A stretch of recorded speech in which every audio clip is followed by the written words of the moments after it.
श्री स्वामी समर्थ. मी महेश काळे. आजच्या व्हिडिओला सुरुवात करण्यापूर्वी बघा, आज पितृपक्ष पंधरवड्याला सुरुवात झालेली आहे. तर या पितृपक्षामध्ये बघा तुम्हाला काय करायचं आहे की बघा, जमेल तितक्या जास्तीत जास्त वेळेस दही भाताचा अतिशय सोपा पण खूप प्रभावी असा उपाय जो आहे तो तुम्हाला करायचा आहे, ज्यामुळे आपल्या डोक्यावरचा पितृदोष जाण्यासाठी आपल्याला मदत होते. पितृदोष जर आपल्याला लागलेला असेल तर आपल्याला खूप अडचणींना सामोरे जावं लागते. घरामध्ये बघा सतत कटकटी होणे, भांडणे होणे, त्यानंतर कुठल्याही गोष्टीमध्ये यश न मिळणे, पैसा येतो पण तो न टिकणे, अशा ज्या बऱ्याचशा गोष्टी रोजच्या आपल्या जीवनामध्ये अडचणी असतात, याला कुठे ना कुठे पितृदोष हा कारणीभूत असतो. आपल्याला कधीतरी बघा असं वाटतं की सारखं घरामध्ये आपलं आजारपण आहे, सारखं दुःख येत आहे, संकट येत आहे, पैसा जो आहे तो टिकतच नाही, कर्ज ये जा परत फेडलं जातच नाही, परत घ्यायचं परत फेडायचंच नाही. आपल्याला गोष्ट करायची बघा, आपण फक्त देवदेव करून बसून राहू आणि आपण अगदी श्रीमंत होऊ, पैसे आपोआप येतील का? तर नाही. घरामध्ये बघा असं होणार नाही. पण आपण जे काही करतो, जे काही कष्ट करतो, त्याला जर नशिबाची साथ मिळणे हे आपल्याला कुठेतरी अपेक्षित असतं. म्हणून अमुक एक उपाय बघा तुम्हाला करायचा आहे. हे उपाय करायला खूप महत्त्व आहे.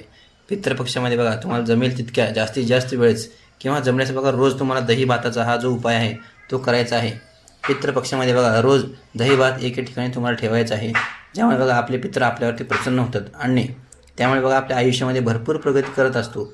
आपण बघा बऱ्याच वेळेला असं पाहिलेलं असलं की आपल्यावरती वाईट वेळ आलेली आहे, मग तेव्हा आपल्याला वाटतं की आपल्याला कोणाची तरी नजर लागलेली आहे. हिची नजर लागली का तिची नजर लागली, आजूची लागली का बाजूची लागली, असं आपण विचार करत असतो. बघा कोणालाही बघत नाही, पण आपण कधी विचारही करत नाही की कुठेतरी आपण बघा स्वतःसुद्धा आपल्या जीवनामध्ये ज्या काही गोष्टी घडतात त्याला आपण स्वतःही कारणीभूत असतो. आजकाल बघा जळावरती बघा सगळीकडेच आहे.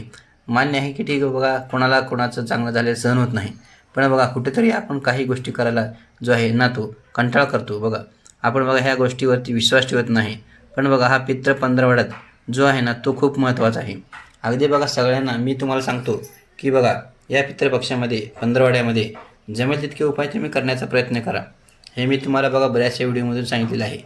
देव तरी आपल्यावर काय करणार बघा, चूक झाल्यावर पण जर बघा पितृ एकदा नाराज झाले तर आपल्याला त्यांना बघा त्यांच्या अगदी होत्याचं नव्हतं होऊन जातं आणि बघा आपल्याला खूप वाईट गोष्टीचा सामना जो आहे तो करावा लागू शकतो.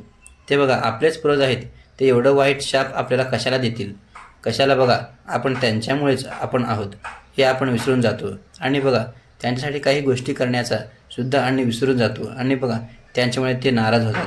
आपल्या आयुष्यामध्ये बघा वाईट गोष्टी घडायला लागतात, वाईट परिणाम आपल्यावर व्हायला लागतात. या पितृपक्षामध्ये आपल्याला घराच्या आजूबाजूला बघा वाईट शक्ती ज्या आहेत त्या अदृश्य म्हणजे बघा ते स्वरूपात वावरत असतात. आपले पितृ जे बघा ते आपल्या जवळच कुठेतरी असतात.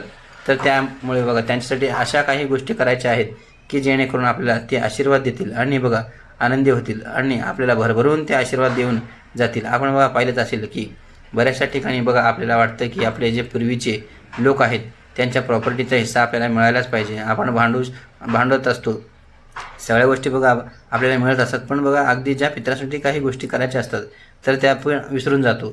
बघा असं व्हायला नको. आपल्याला बघा अपेक्षा असते की त्यांच्या प्रॉपर्टीचा हिस्सा आपल्याला मिळायला पाहिजे, तर मग ते मग आपल्या सगळं मिळायला पाहिजे. मग कुठेतरी आपण त्यांच्याकडून अपेक्षा असतात. म्हणून बघा या पितृपक्षामध्ये तुम्ही चुकूनसुद्धा कंटाळा करू नका बरं का. अगदी बघा साधे सोपे उपाय आहेत ते तुम्हाला करायचे आहेत, ते बघा नक्की करा तुम्ही. पितृपक्ष सुरू झालेला आहे ना, या 15 दिवसामध्ये बघा रोज तुम्ही हा दही भाताचा उपाय तुम्हाला करायचा आहे. तुम्हाला बघा काहीही करायचं नाही, अगदी बघा खूप सोपा उपाय आहे बरं का हे. यासाठी तुम्हाला वाटीभर भात शिजवायचा आहे आणि बघा भातामध्ये तुम्हाला मीठ जे आहे ते टाकायचं नाही. बघा चमच्याभर 2 चमच्याभर त्यात बघा ह्याच्यामध्ये तुम्हाला दही लागणार आहे. तर तुम्ही बघा सकाळी भात शिजवायचा आहे, शिजवून घ्या आणि बघा त्याच्यावरती तुम्हाला दही जी आहे ती टाकून घ्यायची आहे आणि एका वाटीमध्ये बघा तुम्हाला केळीच्या पानावरती किंवा बघा आंब्याच्या पानावरती जमलं तर एखाद्या अशा प्लेटमध्ये हा जो भात आहे तो ठेवायचा आहे आणि बघा त्याच्यावरती तुम्हाला दही टाकायचं आहे. आणि बघा समजा तुम्ही जर अपार्टमेंटमध्ये वगैरे राहत असाल बघा किंवा बंगला असेल तुमचा तर तुमची गच्चीवरती पण तुम्ही ठेवू शकता, पत्रे असेल पत्र्यावरती ठेवू शकता, फ्लॅश सिस्टीममध्ये ठेवता येऊ शकत नाही, खिडकीमध्ये तुम्ही ठेवू शकता, कुठे तुम्हाला जेवायला जिथे जागा असेल तुम्ही त्या ठिकाणी ठेवू शकता. गावामध्ये सर्रासपर्यंत पत्र्यावरती लोक ठेवतात. भाताची ही जी वाटी आहे ना, ही वाटी बघा तुम्हाला ठेवायची आहे आणि जो दही भात कोणी बघा असं बघा कोणता कावळ्यानेच बघा खाल्लं पाहिजे असं नाही, कबुतरांनीच खाल्लं पाहिजे असं नाही, कुठल्याही पक्ष्याने ते खाल्लं तरीसुद्धा चालतं बरं का. फक्त ही वाटी जी आहे ना ती तुम्हाला ठेवायची आहे. त्या वाटीला तुम्हाला बघा हळदी कुंकू अक्षदा अर्पण करायचं आहे. त्याच्यावरती बघा थोडेसे 1-2 काळे तीळ तुम्हाला टाकायचे आहेत आणि बघा तुमच्या पित्राचं स्मरण करायचं आहे आणि त्यांना माफी मागायची आहे. माझ्याकडून बघा काही चुकलं असेल तर आम्हाला क्षमा करा, तुमचं भरभरून आम्हाला आशीर्वाद द्या, बघा आमच्या डोक्यावर नेहमी तुमचा आशीर्वाद राहू द्या, अशी प्रार्थना त्यांना करायची आहे. आणि बघा त्याच्यानंतर ही वाटी तुम्हाला तशीच ठेवायची आहे बरं का. आणि त्याच्यानंतर ती पक्ष्यांनी खाल्ली तरीसुद्धा चालेल. जर बघा समजा पक्ष्यांनी संध्याकाळपर्यंत ती वाटी खाल्लीच नाही, त्यानंतर मग ती वाटी जी आहे ती तुम्ही एखाद्या कुत्र्याला वगैरे देऊ शकता, काही हरकत नाही बरं का, चालेल.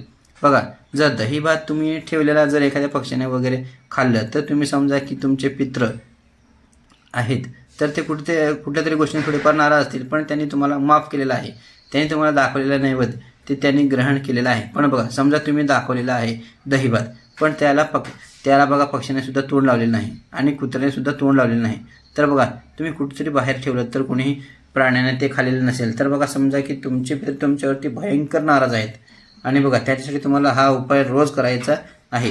मग तो दही भात तुम्ही तुमच्या एखाद्या झाडाजवळ टाकू शकता.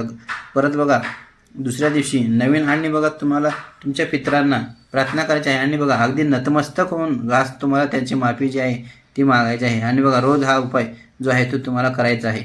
एक ना एक दिवस तरी त्या नैवेद्याला तो पक्षी बघा कोणते तरी तोंड लावलेच. आणि बघा असं तुम्ही हा उपाय रोज जर केला तर हळूहळू तुमच्या डोक्यावरचा जो पितृदोष आहे तो कमी होईल आणि बघा तुमच्या डोक्यावरचा पितृदोष बघा हळूहळू जायला लागतो.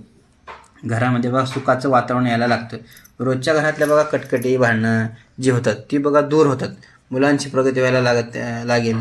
परत पैसा जो आहे तो वायफट गोष्टीमध्ये खर्च होणार नाही. कर्ज जे आहे ते फेडण्यासाठी आपल्याला बघा नवीन वेगवेगळे मार्ग सापडतील. म्हणजे जे काही तुमच्या आयुष्यामध्ये अडचणी चाललेल्या असतील त्याच्यावरती बघा तुम्हाला 100% म्हणजे 100% मार्ग मिळेल. बघा घरातील इडापिडा जातील त्यांच्यामुळे बघा जेवढे दिवस तुम्हाला जमेल तेवढे दिवस तुम्हाला हा उपाय करायचा आहे. सोबतच बघा काही काळजी पण घ्यायला तुम्ही पाहिजे बरं का. या 15 दिवसामध्ये बघा मी तुम्हाला आवर्जून सांगतो की बघा सर्व महिलांना दादांना आणि तुम्ही तुमच्या घरामध्ये मांसाहारसुद्धा होणार नाही ना याचीसुद्धा तुम्हाला काळजी घ्यायची बरं का. आपण म्हणतो की बघा याच्यानं थोडं असं काही होतं, आपल्या पित्रांना काय मांसाहाराचं काहीच लागलेलं आहे, पण बघा असं नाही. बघा जेव्हा अडचणी यायला लागतात ना मग आपण इकडे बघा कोणीले बघा तिकडे पत्रिका दाखव, इकडे जा तिकडे जा, पूजा अर्चना कर, आपण भरपूर पैसे खर्च करत असतो. या चुका आपल्याकडून होता कामा नये. बघा त्यावेळेस बघा आपण काळजी घेत नाही. म्हणून बघा अतिशय विनंतीने आणि काळजीपूर्वक मी तुम्हाला सांगतो बघा पितृदोष बघा कमी करण्यासाठी हे जे 15 दिवस आहेत ना ते अतिशय बघा महत्त्वाचे आहेत. आपल्याला बघा जीवनामध्ये पुढे आनंद पाहिजे असेल तर मग आपल्याला या काळामध्ये काहीतरी सेवा उपाय हे केलेच पाहिजेत, जेणेकरून बघा आपल्याला पितरांचा भरभरून आशीर्वाद आपल्याला मिळेल. आपल्यावरती बघा ते नाराज होणार नाहीत. आणि बघा तुम्हाला सांगितलं आहे की बघा त्याप्रमाणे 15 बघा तुमच्या दारासमोर कुणीही येतील आणि कुणी मदतीला आलं तर दारामध्ये त्याला तुम्ही मदत करायलाच हवी. बघा एखादं मूक जनावर जरी आलं, कुत्रा जरी आला, कोणी माणूस जरी आलं मागायला आलं, तुम्ही त्याला बघा यथाशक्तीने तुम्हाला जेवढं होईल तुम्ही त्याला दान करू शकता. एखादी पोळी देऊ शकता, तुम्ही ग्लासवर पाणीसुद्धा देऊ शकता. यथाशक्तीने बघा तुम्हाला जसं होईल तसं जमेल तितकं तुम्ही द्या. बघा दानाला खूप महत्त्वाचे स्थान आहे बरं का. दान केल्यामुळे सुद्धा बघा पित्तदोष कमी होतात, मदत होते. बघा ज्याला गरज आहे ह्या 15 दिवसात तुम्ही त्याला मदत करू शकता. बघा या गोष्टीची काळजी घ्यायला पाहिजे आपल्याला. बघा स्वतःहून करायच्या आहेत बघा, जेणेकरून पुढचं आयुष्य आपल्याला अगदी आनंदाचं जाईल. तरी हे बघा अतिशय महत्त्वाची माहिती आजच्या व्हिडिओमधून मी तुमच्यावर पोहोचवलेलं आहे. बघा व्हिडिओ आवडल्यास व्हिडिओला लाईक करत चला, शेअर करत चला आणि नवीन व्हिडिओ पाहण्यासाठी बघा चॅनलला नक्कीच सबस्क्राईब करत चला. म्हणजे बघा मला नवीन व्हिडिओ बनवण्यासाठी प्रेरणा मिळेल. आपला आजचा व्हिडिओ कसा वाटला ते मला तुम्ही कमेंट बॉक्समध्ये सांगू शकता. व्हिडिओ आवडल्यास धन्यवाद.